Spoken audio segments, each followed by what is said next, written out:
The Adeptus Astartes encompass the most devastatingly powerful armies of the Imperium. Relentless in their purges of the wicked, the Angels of Death sacrifice both life and limb, fighting in the name of their Primarchs. For today, we shall elucidate the many chapters of the Space Marines, derived from the lineage of the uncompromising Gorgon of Medusa, Ferrus Manus. The successor chapters of the 10th Legion, the Iron Hands.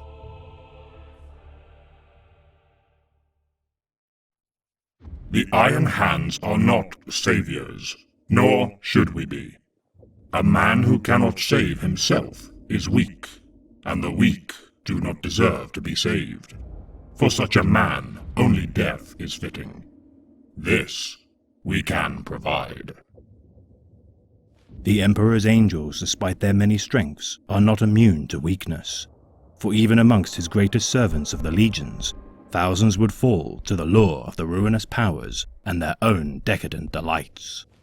Yet some of the first founding legions would seek to banish all failures from their ranks, with one above all going as far as to remove their vulnerabilities and replace them with steel. The 10th Legion of the Adeptus Astartes, the Iron Hands. Though drawn from many disparate lands of Holy Terror, the 10th Legion would draft a large proportion of its members from the region of Old Albia. Influencing the Legion's temperament, the Legion would show fierce pride for its warrior ancestry. Exemplifying a remorseless and highly disciplined form of combat, the 10th Legion would exterminate the Xenos Cypher and Liassic species with enviable coordination and tactical acumen. Incurring few losses despite many environmental hazards, heavy resistance, and deadly foes, the 10th Legion would, regardless of their efficiency, not garner great glories during their initial service to the Imperium. Yet during the invasion of the planet designated 02-34, the 10th Legion would engage in the so-called Battle of Rust.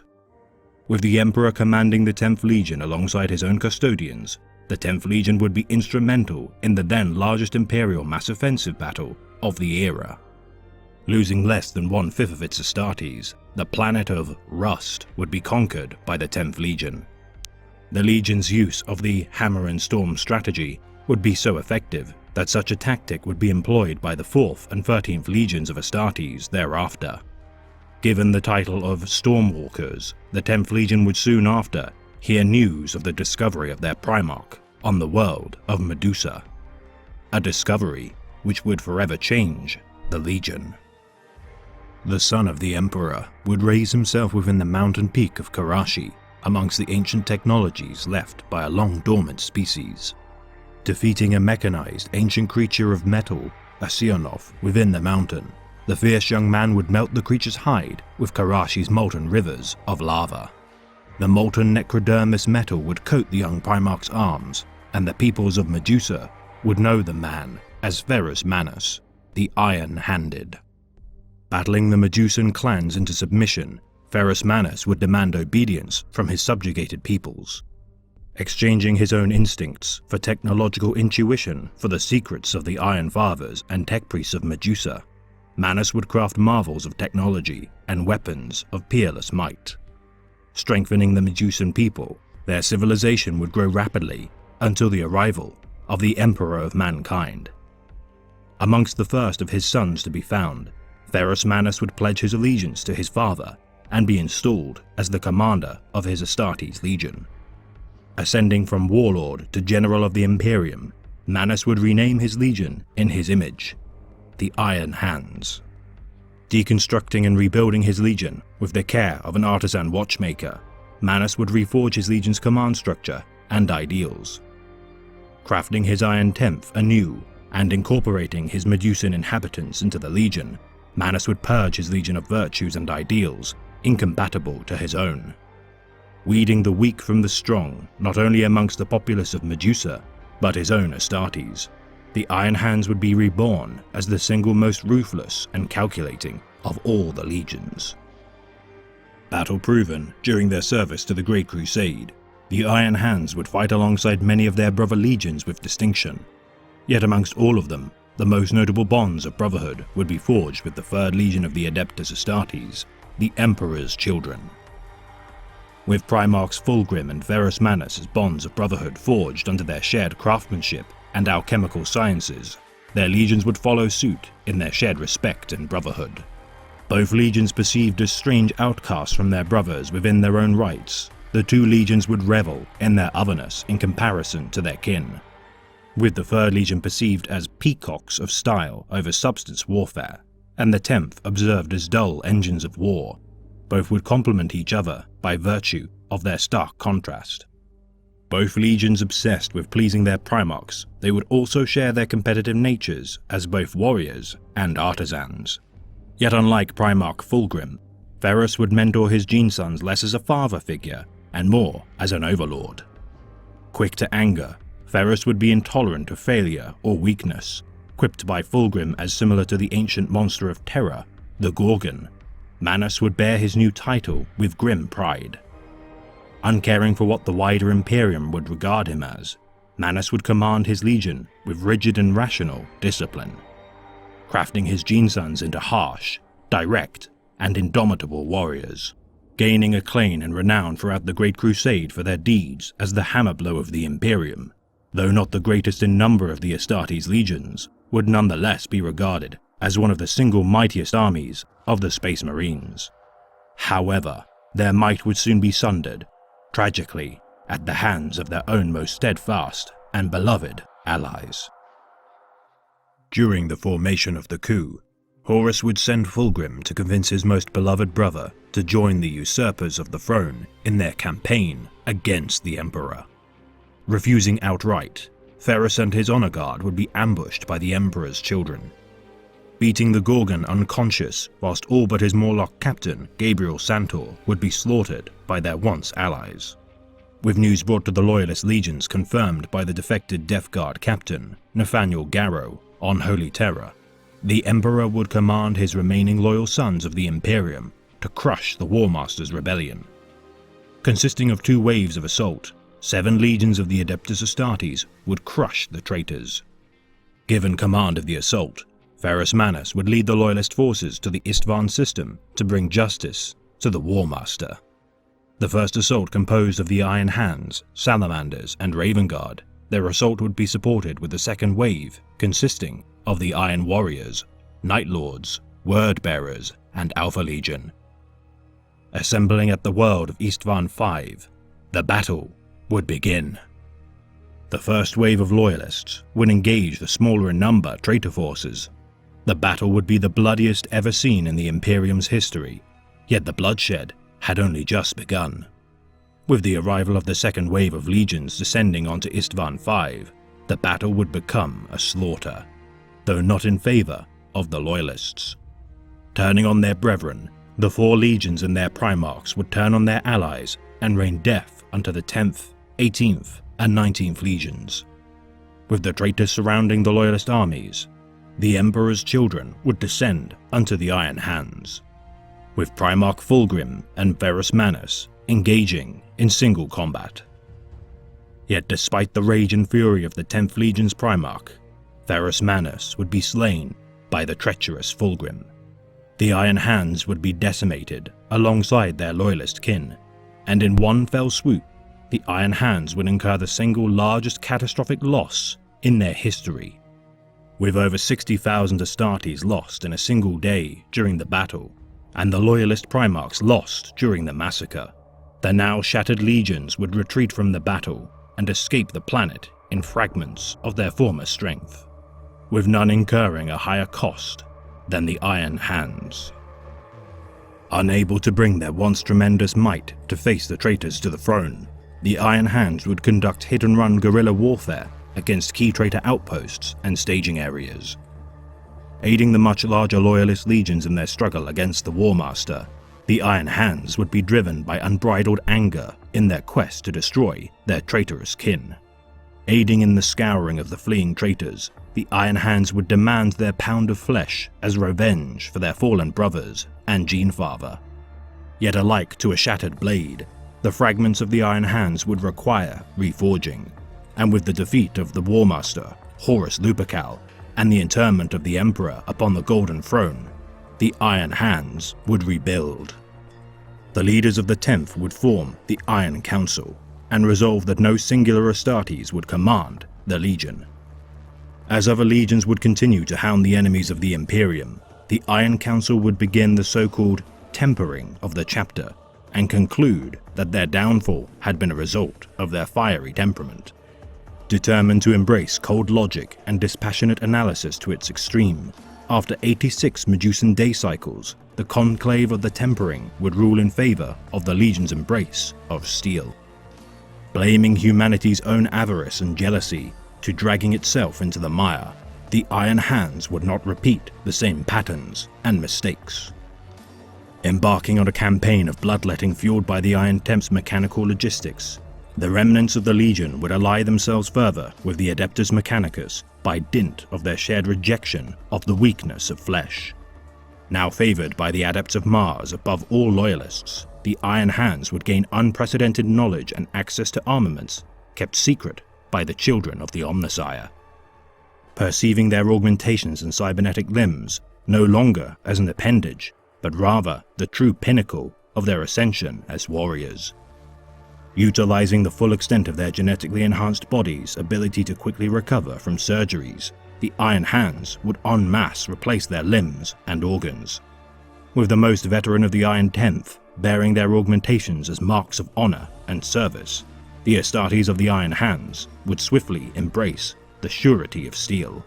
And with Rabute Guilliman's drafting of the Codex Astartes, the Iron Hands would give compliance to the new Imperium's decree. Convening the Iron Council, the remaining leaders of the Legion would divide the remnants of the Iron Tenth into successor chapters. The now chapter's service to the Imperium would be revered for the centuries to follow. Yet during the 35th millennium, a schism would once more fracture the Imperium. The Moray Schism would cause a rift between the factions of the Adeptus Mechanicus. The dogmatism of the Cult Mechanicus would undergo scrutiny with the ideals of the Forge World of Moray's more heretical designs. Alluding to the overthrowing of the Tech Priests of Mars, the Moray beliefs would allude to the fusion of the Adeptus Mechanicus and Ecclesiarchy into a unified hierarchical governing and spiritual body. Such utterances would be seen as sedition by the Mechanicus, and so, civil war would be theorized as the only result. The Moray's beliefs would begin to take root within the Iron Hands, causing clans Borgos and clans Rauken to clash for centuries. Facing a civil war within the chapter, the Iron Council would propose a settlement. Those who followed the teachings of Moray would be banished from Medusa, yet a treaty would be signed to prevent war between the Iron Hands and their exiled brethren. As many as 1/3 of the chapter would depart Medusa and join with other disparate Astartes of their successors. The exiles would during 011.M37 be given special edict to be reformed into the Sons of Medusa chapter of the Adeptus Astartes, despite the protestations of the Mechanicus and other chapters of the Space Marines. Yet the Iron Hands would further splinter due to a disagreement of belief. Facing the demonic entity, the Sapphire King, during 460.M41, the entity forged from the psychic death of the Iron Hands Primarch, Ferrus Manus, would corrupt several Astartes of the Iron Hands. Promising strength and manipulating the chapter's shame and guilt, the Sapphire King would corrupt the Iron Father Christos and the clan companies of Rauken and Sorgol. Confronted by the manifestation of the Sapphire King, the Emperor's children, and hordes of demons of Slanesh, the Iron Hand Astartes, Cardan Stronos, would identify the flaw in their chapter's doctrine. Realizing that his chapter's rejection of their emotions had fed the whims of the demons of the warp, Stronos would behold the revelation that his chapter must embrace their emotions and harness them with their own iron-forged willpower. Releasing their caged anger, the Iron Hands would deny the demon its hunger for self-pity and be slain by the surviving Iron Hands. Utterly destroying the servants of chaos, the Iron Hands would nonetheless be scarred by the Sapphire King's deeds. With many Astartes slain and 1/3 of the Iron Council corrupted by the lure of chaos, the Iron Hands would be forced to once again re-examine their principles and doctrines, their millennia-old tenets of the tempering proven to be false, the Iron Council would call an emergency meeting. Stronos would argue that the chapter had been put through a great trial and had proven worthy of conquering their darkest and deepest insecurities, uttering the now immortal words of his chapter. With steel we are stronger, but without soul we are nothing. With the Eye of Medusa erupting with applause, Cardan Stronos would be elected as the first war leader of the Iron Hands. Re-elected at every subsequent election, Stronos would lead the Iron Tenth into a new era. Iron chaplains and librarians would burgeon with Stronos' influence of the chapter. Logic would be tempered with emotion, and so the chapter would move closer once more to the intended ideals of their Primarch. Yet during the 41st millennium, in the time of humanity's darkest era, the Iron Council would call one last conclave, the Grand Calculation. Deciding the ultimate fate of the chapter, the Iron Council debate and argue where the Iron Tenth shall stand in humanity's defense. Gathering every Iron Hand successor to aid in their defiant final struggle, the Iron Council's debate prolongs seemingly without end. With the chapter's war efforts commanded by Cardan Stronos fending off the enemies of his Imperium as the chapter's final calculation is completed. Selecting one or more final foes, the chapter will one day bear its entire combined might to crush its most hated and dangerous enemies. Whether it be the Tyranid Menace, High Fleet Leviathan, the dynasties of the ancient Necrons, or the accursed betrayer of humanity, Abaddon the Despoiler, and his damned Black Legion. Yet all that can be ascertained is that the calculation is arduous and complex, and that the Iron Council shall not relent in their debate until the final calculation has been solved. The 10th Legion had been divided into many logical and highly structured organizations during the Great Crusade. Unlike other Astartes legions, such as the Imperial Fists or the Ultramarines, the Iron Hands would become compartmentalized to prevent its entirety being commanded by overarching command hierarchies or dogmas. Similar to a machine comprised of many interlocking gears and pistons, the Iron Hand's chain of command is beholden only to its immediate superiors. This allows the Iron Hands to specialize in niche operational assignments without being encumbered by bureaucracy or divergent command doctrines. Referred to as orders, these battle groups would function similar to specialized battalions, yet would be deployed only for their specified expertise in battle. Complementing the members within orders, these consignments of battle groups are painstakingly organized to function with machine-like efficiency and deadly application. Given specific instructions per deployment, the orders are expected to achieve their assigned tasks with no excuses for failure or requirement for reinforcements or support elements. Drawn from the chapter's clans, orders within the 10th would predominantly derive members from only one clan, yet occasionally mix different clan Astartes into order configurations. Clans being of similar equivalence to Legion chapters, each clan would be a reflection of Medusa's ancient feudal society. Each clan possessing a distinctive character, these so-called pocket legions would be commanded by a singular officer known as an Iron Lord. Appointed by Ferrus Manus himself, the Iron Lord's right to command would be unquestionable. With each clan vying for the favor of their Primarch, rivalries and competition would be rife. Though inflexible, the organization of the clans and orders within the Legion would prove to be exceptionally effective. The commanders of the Iron Hands, empowered with absolute authority by their Primarch, they would be obeyed by their junior officers without question or excuse. Each company commanded by a shield centurion, such officers would mete out punishments to ineffective Astartes, which included the right to execute defective battle brothers with no recourse. With such powers also given to each clan's Iron Captains and Iron Lords, the highest judgment would fall to the Gorgon to dispense should it be required. The Legion's discipline without peer, the Iron Tenth would not tolerate failure or weakness of any kind within their ranks, and would reward only strength and accomplishments in battle. With the most strong-willed and competent Astartes rising to ranks of command, the Medusan society's feudal values would serve as a template for the Legion's ranks of competence to be achieved. The Legion's volatile temperament kept in check by strict values and pragmatic cold calculation, with the interlegion clan rivalries being rewarded by their Primarch through deeds accomplished. Favoritism would be given to the most successful clans and fuel the less competent clans to strive for redemption. And with the Great Crusade's continuation, the Iron Hands would balance their battlefield losses with a steady stream of new recruits to the Legion. Failed aspirants to join the Legion would be converted into servitors to serve the Iron Tenth. The Legion would often refuse military aid from the Imperial Army and instead request battle automata from the Mechanicum to fight alongside in battle. Their ties to the Adepts of Mars would be so strong that the Iron Hands would possess many sophisticated weapons and war vehicles.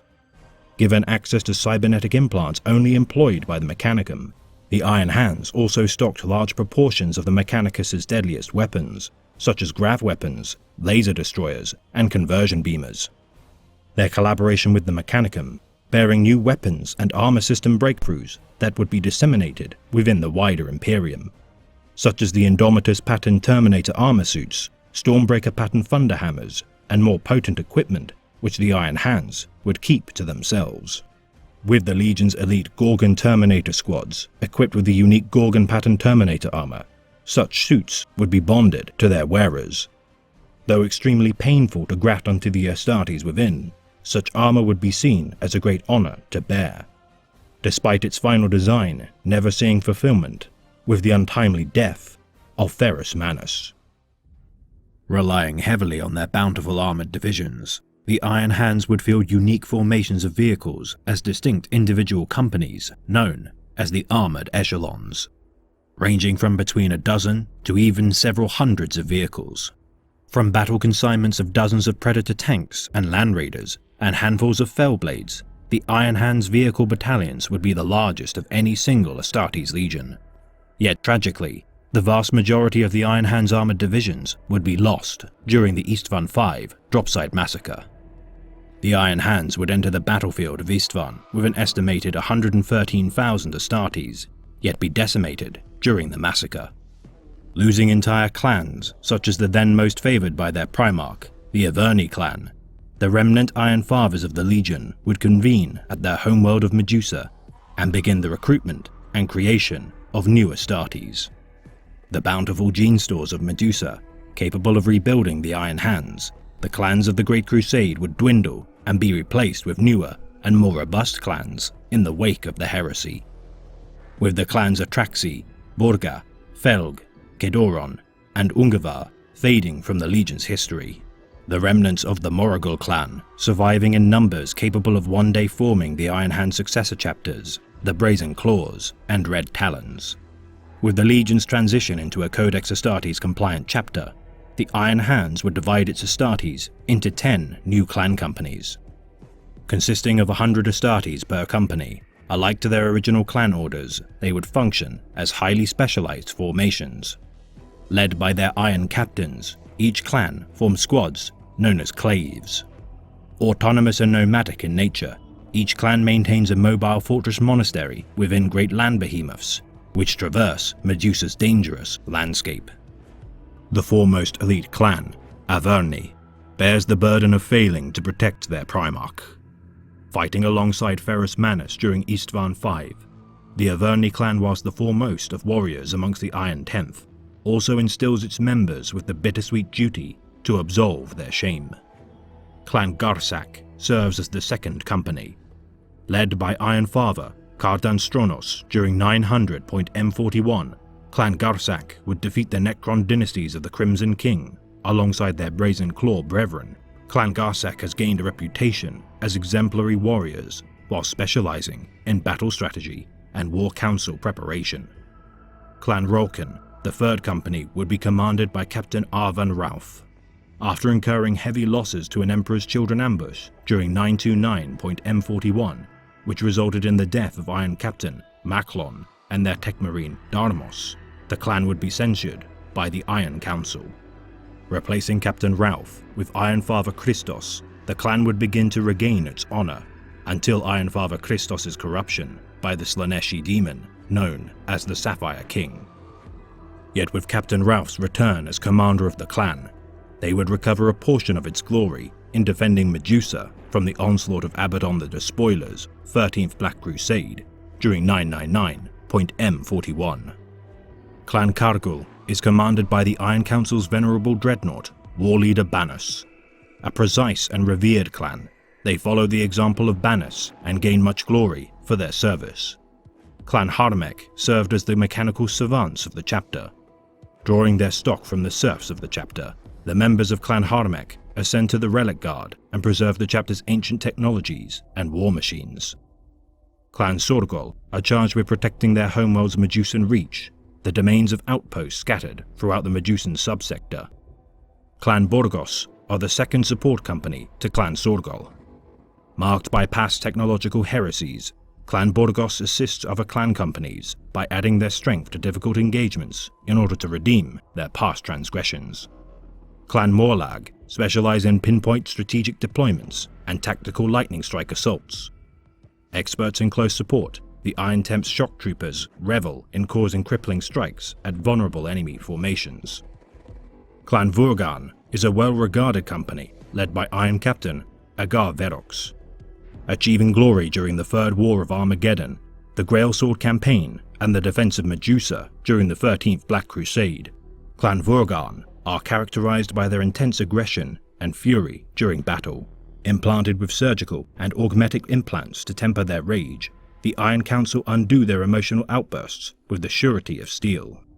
And finally, Clan Dorvok consists of the newest recruits of the chapter, purging emotions such as fear, pain and anger during their service within the clan. The aspirants of the Legion learn the responsibilities and duties required to be a member of the Emperor's most cold and calculating sons. The Iron Hands would arguably suffer more than any legion during their history.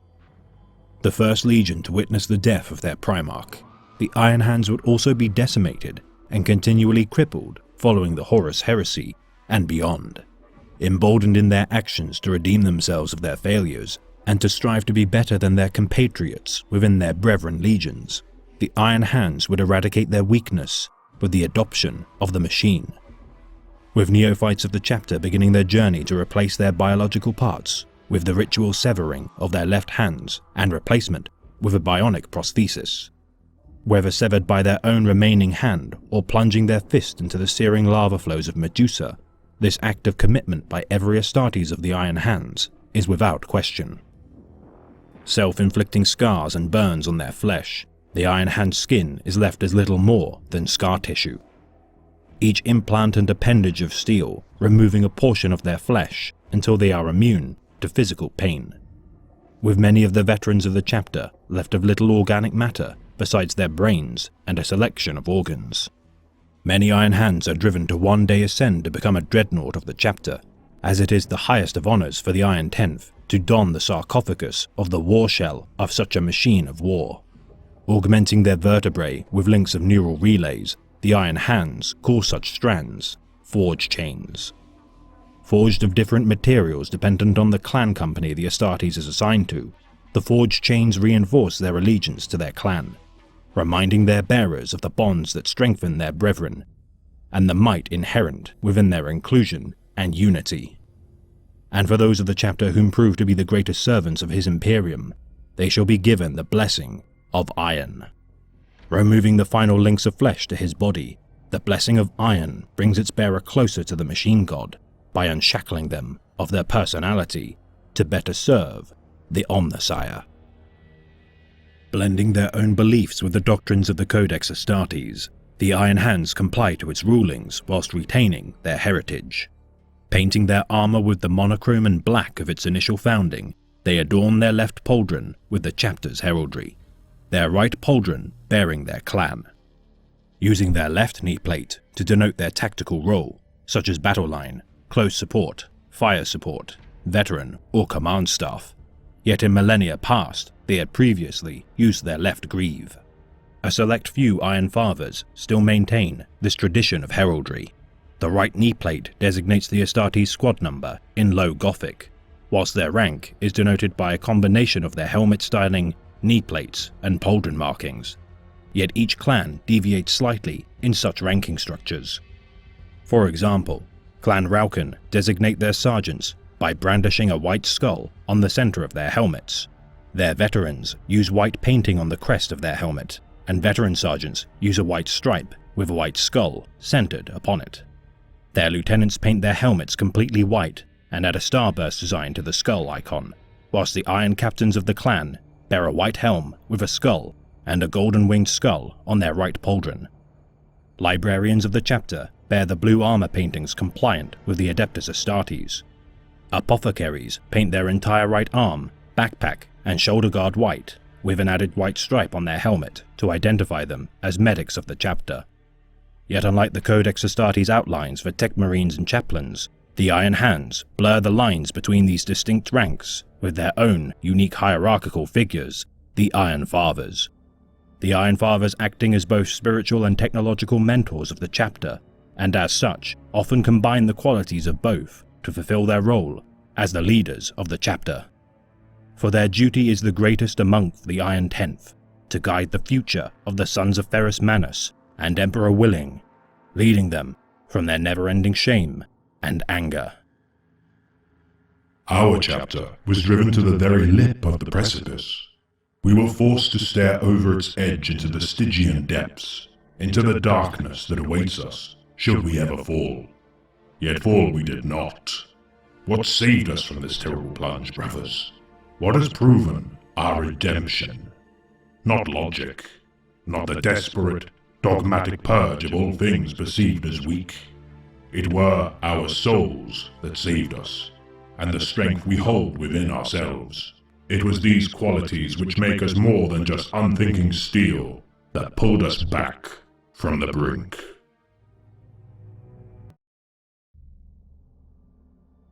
The flesh is weak, but it can be made strong, unified with the machine. The mind, that we cannot fix. The Brazen Claws are a second founding successor chapter of the Iron Hands. Derived from the 34th clan company of the Iron Tenth, Clan Morrigal, much of the chapter's cultural influences are derived from the infamous Iron Father, Ortec Moore. Though siring his own chapter, the Red Talons, the blood-wrought of the 10th Legion had led the original Brazen Claws company during the era of the Great Crusade and Horus Heresy, their garrison of the Night World of Calivant, sparing their number from the devastation of the Istvan V dropsite massacre.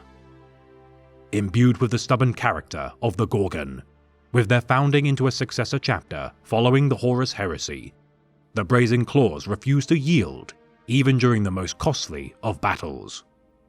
Remorseless warriors, capable of annihilating the most dangerous of foes. Despite centuries of gloried service made in the name of the Imperium, the chapter could not evade disaster forever. Their homeworld of Talos IV, destroyed by the Blood God's thralls during the 41st millennium, the now orphaned chapter embarked upon an imperial crusade, fueled by righteous vengeance. Destroying Chaos outposts surrounding and even within the Eye of Terror, though the actions of their crusade remain largely unrecorded, their presence during the defense of the fortress worlds of the Cadian Gate epitomizes their staunch combating of the ruinous powers. Venerated for their service during the War of the Beast, Crusade of Steel, Abaddon the Despoiler's 13th Black Crusade, and the Iron Crusade of the Second Relief of Mordian, the deeds of the chapter resound throughout the Imperium. Scornful of any signs of weakness, as is typical of the Sons of the Gorgon, the chapter obsessively replaces their organic appendages in order to prevent age, disease, and frailty from dulling their senses. Clad in quartered blue and red ceramite, the Astartes of the chapter designate their tactical role on their right pauldron with blue paint, imposed with white Gothic numerals to identify their squad number. Veterans of the chapter adopt white helmets, whilst the chapter assign their company as per the strictures of the Codex Astartes, in slight contravention by the colour of the aquillas on their chest. The symbol of their chapter, a red talon upon a field of blue, symbolizes their heritage as descendants of Clan Morrigal and their maimed Iron Lord. The chapter's crusade of vengeance concluded, the losses incurred from their act of penance have been replenished with the introduction of Primara Space Marines into the fold. A portion of their men corrupted by chaos during their campaign, this stoic chapter remains resolute in their efforts to combat the forces of the Immaterium, while staving off their fell influence.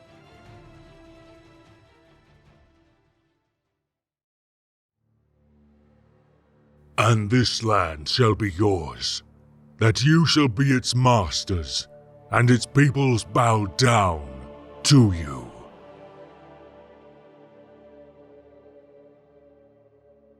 The Red Talons are a second founding successor chapter of the Iron Hands.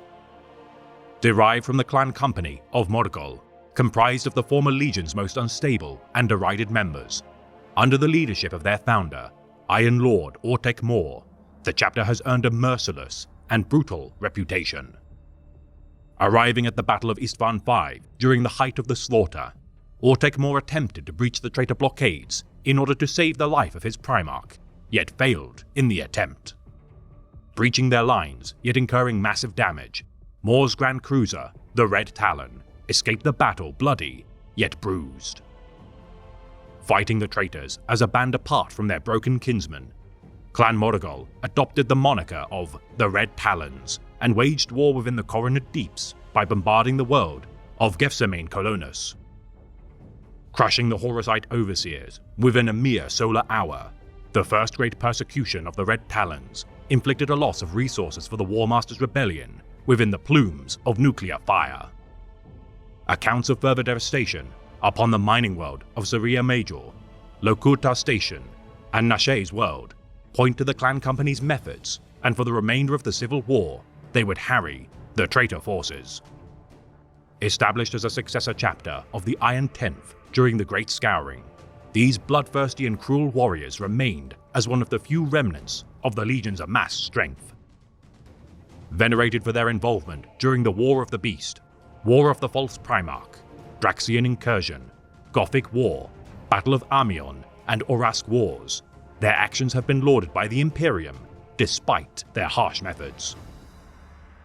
Clad in arterial red ceramite, adorned with silver chest aquillas, each Astartes marks their tactical role with black paint on their right pauldrons, imposing white High Gothic numerals on such designs to identify their squad.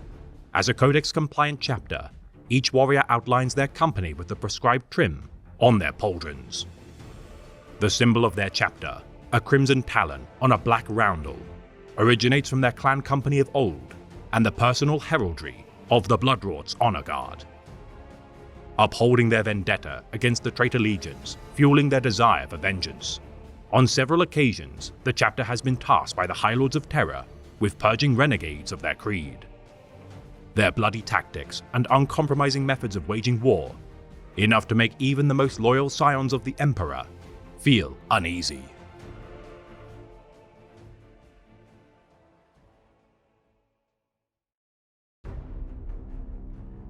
The Iron Fists are a successor chapter of the Iron Hands.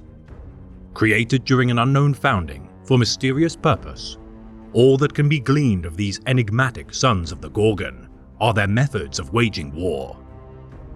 Favoring the use of gargantuan mobile fortresses, known as land behemoths, this mobile chapter roam the surface of their homeworld in imitation of their primogenitor. Revering their Primarch Ferrus Manus and adopting the cultural traditions of the Iron Tenth, many within their ranks carry unique storm shields into battle, forged with the use of stylized, medieval gauntlets. Clad in blue-tinged silver ceramite, adorned with golden aquillas, arms and gauntlets, the chapter paints their pauldrons black. Designating their tactical speciality with golden paint on their right pauldrons, black low Gothic numerals mark their squad number on their right knee plates. The symbol of their chapter, a clenched golden gauntlet on a field of black, epitomizes their no-nonsense, yet ostentatious attitude to warfare. The first chapter to develop advances in missile technologies for the use of whirlwind artillery tanks during the assault of Hive Vortis. The extended range of such armaments, though showing promise during the bombardment of their enemy's position, nonetheless required increased fuel consumption and a reduction in each warhead's payload. Yet the Iron Fists continue to fight to this day, ever ready to uphold the legacy and glories of the Gorgon.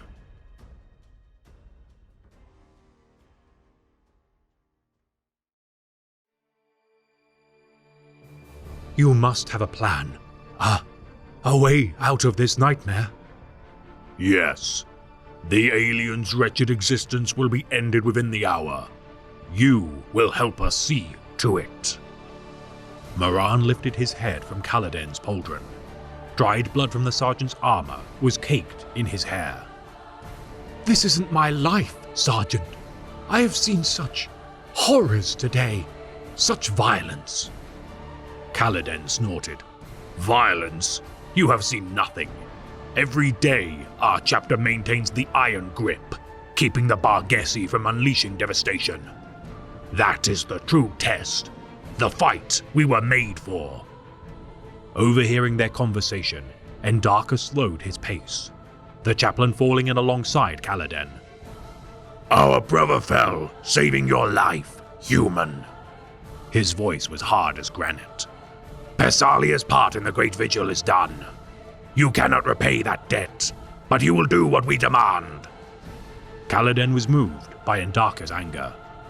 Once our mission is complete, Chaplain, we will reclaim Palasia's body and his gene seed. He will live on in those who take up the vigil, as will the others who fell. Aye. Let us hope this victory was worth the sacrifice.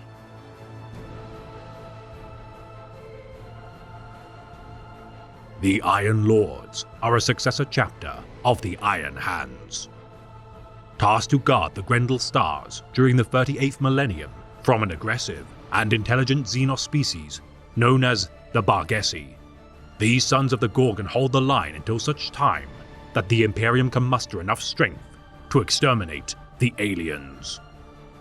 Regarding their defense of the region known colloquially as the Wings of Sanguinius within their iron grip, the birth of the Cicatrix Maledictum, or Great Rift, has further exacerbated their plight. Manning several holdfasts within the system, the Iron Lords purge not only Xenos, but also fugitives and raiders, seeking to escape the wrath of the Imperium within this desolate void of space. Aiding the Inquisitor Lord of the Ordo Malleus, Hector Rex, during the judgment of Helenus of 801.M41, each Iron Lord deployed to the campaign became tainted by mutations unleashed by the populace of Helenus. The purge of these Astartes by their comrades of the Skullbearers and Sons of Guilliman chapters, further diminishing their already ravaged numbers. Beset by High Fleet Kraken during 992.M41 and High Fleet Leviathan during the defense of Valador of 997.M41, the Iron Lords have been forced to enact many a desperate campaign to halt the spread of the Great Devourer, in order to prevent their consumption and assimilation of the Barghesi into a power too terrible to imagine. Willing to sacrifice the entirety of their chapter should the need arise, the Iron Lords epitomize the stern yet dutiful resolve characteristic of the Sons of Ferrus Manus. Clad in black ceramite embellished with red phi and grief plating, golden aquillas adorn their chestplates. Marking their tactical role on their right pauldron with white paint, the chapter centers black high Gothic numerals on the designs to signify their squad number and adopt the pauldron trim and color conventions of the Codex Astartes in order to designate their company. The symbol of their chapter, a silver fist clutching a white iron halo on a field of black, illustrates their duty to hold the Grendel stars within their iron grip. Further renowned for their involvement during the Zeist campaign, following summons by Marneus Calgar of the Ultramarines, their aid given to the Second Relief of Mordian and War of the Aberrus system is a testament to their stubborn defiance and iron will.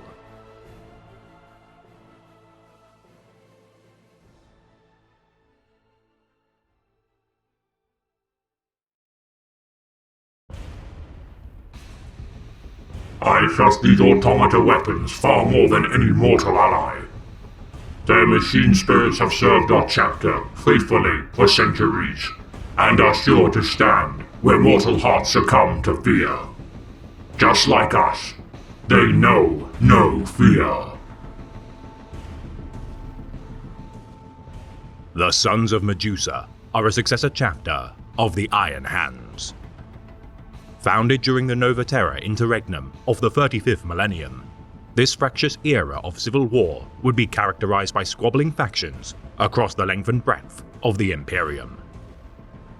The Adeptus Mechanicus diverged on their doctrinal beliefs, leading to internal warfare within the ranks of the Machine Cult. The Forge World of Moirae, foremost in their opposition to the orthodoxy of Mars. Believing the words of the Omnissiah and God Emperor to be contained within geometric patterns of the Astronomicon psychic beacon, the translations of such data referred to the overthrow of the Martian priesthood and fusing the ecclesiarchy into the fold of a new machine cult. Moirae burned by the will of the Fabricator General of Mars, its rectification fleet reducing the surface to ash. Yet the heretical teachings of this divergent creed spread across the stars. The prophetic wave calculations of Moirae's tech mystics adopted throughout many outposts of the machine cult. Several Tech Guard regiments and even Titan legions defected to the Scions of Moirae. It would not take long for division to spread within the closest allies of the Martian priesthood, the Sons of Ferrus Manus. The disciples of the Iron Tenth divided as Iron Father Setol Solex embraced the teachings of Moirae. Infighting threatened to tear the Iron Hands apart, yet with the intervention of the Iron Council, an accord was reached. Those who wished to follow the teachings of Moirae must embark upon their own destiny. Exiled from their homeworld, these estranged sons of the Gorgon signed a treaty to never raise hands against their former brethren. Given leave to take a third of the chapter's numbers, to forge their own path as members of their similarly banished kin from other successors of the 10th, bolstered their ranks. Conducting their duties as before and earning glory for their actions made in the name of the God Emperor. Over time, their heraldry of old morphed into new arrangements, with 3 new clan companies comprising the elements of new kinsmen to their cause. Surviving through to the 37th millennium, known as the Age of Redemption, the High Lords of Terra sought to bring order to the fallout following the anarchy of the Schism. For 2 centuries, these exiled Iron Hands had proven loyal to the Imperium, and judged pure from mutations, heretical teachings, and corruptions by the ruinous powers. Ratifying these warriors as a new successor chapter of the Iron Hands, the Sons of Medusa reorganized their numbers and adopted new heraldry with the blessing of the Emperor during 001.M37. Despite the protests of the Adeptus Mechanicus and several Space Marine chapters due to the violation of the typical circumstance of founding such a chapter, the Sons of Medusa earned an unimpeachable reputation, winning campaigns in the name of the Imperium against the most desperate of odds. Scavenging weapons from their fallen foes, it is rumored by many that their willingness to purge disloyal chapters of the Angels of Death is merely a means to acquire war gear from such renegades. Reputed for their service during the great cull of the remnants of the Nova Terra interregnum, their zeal in laying waste to their charges proved harsher than even the methods employed by their primogenitor. Earning further glory during the Belroth Crusade, Angevin Crusade, and Badab War, the Sons of Medusa's reputation as carrion crows of war does nothing to diminish their effectiveness in battle. Entrusted with their own chapter world, Talus, during the 39th millennium, as reward for their service, the fortified asteroid station surrounding the mining system housed the chapter's gene seed banks and most secure armories. In close proximity to the holy site of Moirae, the 3 chapter fleets of the Sons of Medusa revere the site of their holy beliefs and find great solace whenever resupplying at their home system. Receiving the Primarch's gift of the Avenging Sun, Brabute Guilliman, during the early years of the 42nd millennium, due to the chapter's marred past, the Torchbearer fleet assigned to deliver Primaris Space Marines to the chapter was reinforced with increased numbers of Custodes. Though Clan Lachesis accepted their reinforcements willingly, other clans such as Magera and Atropos proved more resistant to the prospect of assimilating these newly sired sons of their primogenitor. Eventually accepting that such a display of the Emperor's guardians proved beyond a shadow of a doubt that these warriors were an extension of his will, the chapter's service during the War of Beasts, Iron Crusade of the Second Relief of Mordian, and assault on Domhal has proven the effectiveness of their Primaris kinsmen. dividing its forces into 3 war clans, Magera, Atropos, and Lachesis. Each in turn divides their number into a battle, tactical, and support company. Though the chapter does not maintain a dedicated scout company, and instead inducts neophytes into each of its war clans, each fielding over 300 Astartes at peak performance. War Clan Magera encompasses the 1st, 4th, and 7th companies. Clan Atropos includes the 2nd, 5th, and 8th companies, and Lachesis the 3rd, 6th, and 9th companies.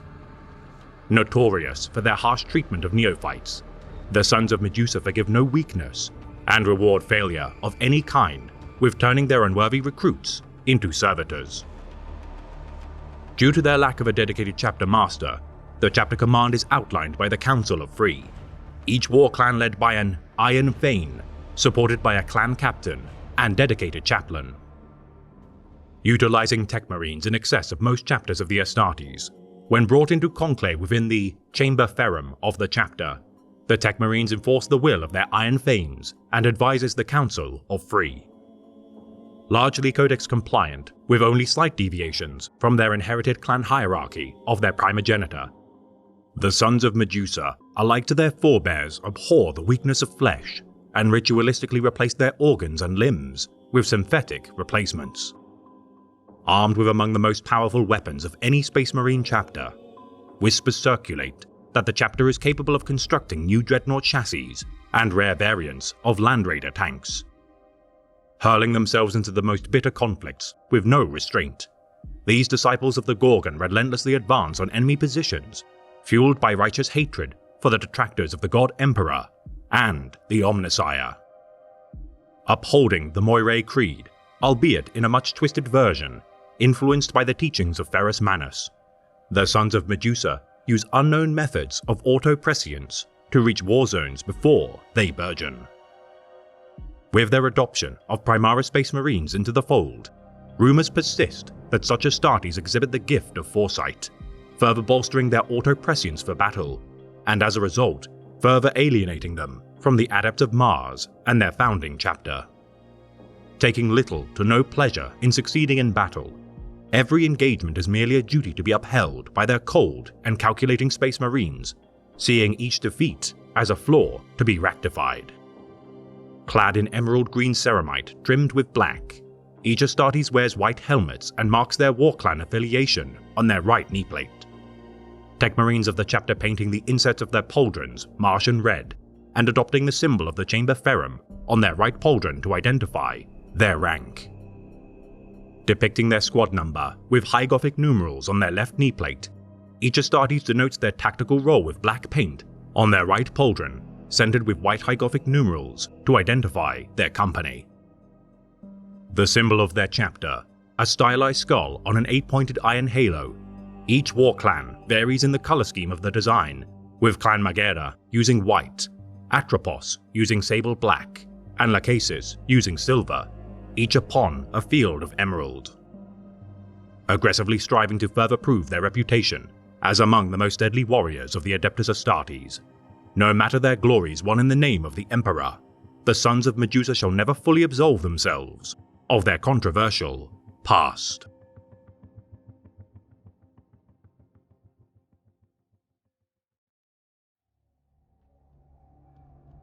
The Knights of Byzantium are an Ultima founding successor chapter of the Iron Hands. Infamous for deploying excessive amounts of firepower to every engagement, whether using heavy artillery, gunships, armored vehicles, or venerated dreadnoughts, these scions of Ferrus Manus leave little more than ashes in their wake. Clad in purple ceramite, adorned with bronze pauldron trim and chest aquillas, these Baroque Space Marines designate their tactical roles with white paint on their right pauldron. Their pauldron insets of battle line Astartes painted white, veterans paint their left gauntlets bronze, and veteran sergeants use black insets. Marking their company by use of white high Gothic numerals on their right knee plates, sergeants of the chapter can be identified by their bronze helmets, whilst their captains are honoured with gold. The symbol of their chapter, a white hippocampus on a field of black, belies their ostentatious nature and reverence for mythical tales.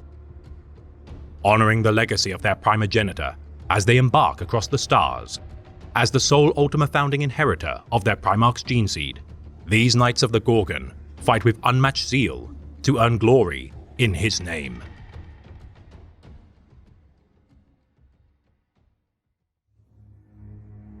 This has been a tale of the Great Imperium of Man, read by the Remembrancer. The sons of Ferrus Manus know all too well the cost of failure due to the loss of their Primarch in the most ignoble of circumstance. Merciless in their methods of waging war, each clan and company uphold the legacy of their dour liege in an impossible attempt to absolve themselves of guilt and shame. Though the scions of the Gorgon abhor the weakness of flesh, some have come to acknowledge that only in understanding one's weaknesses can they be overcome. So do not feel ashamed of your own failures and flaws, for should you be stalwart in overcoming them, therein you shall find your greatest strengths.